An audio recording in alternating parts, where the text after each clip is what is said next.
Buxoro savdo majmuasining oldidan, ya'ni kiritidan 2 xonali kirib yashashga tayyor bo'lgan kvartira hovuz sotuvga chiqadi.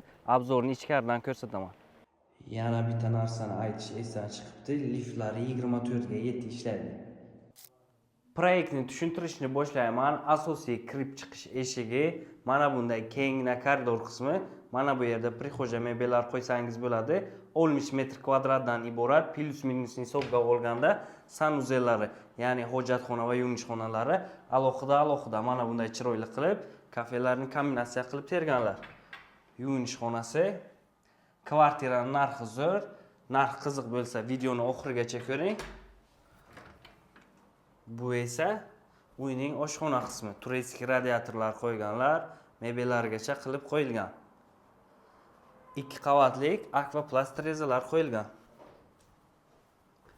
Uyning birinchi xonasi, gilamlar to'shab qo'yilgan. Qanday holatda turibdi? Mana shunday holatda o'tizga notarius qilib beriladi. Bu esa mehmonlar uchun zal qismi. Aboylari chiroyli did bilan tanlangan, ko'zni charchatmaydi. 8 etajli domning 6-etajda joylashgan. Ushbu kvartiraga $41,900 so'rashmoqda. Xudo xohlasa yuraklarga qo'l cho'ysangiz, yana arzon qilib beradilar. Kimga qiziq bo'lsa, pastda telefon nomer qoldiraman, aloqaga chiqib baraka qilish imkoniyatiga egasiz.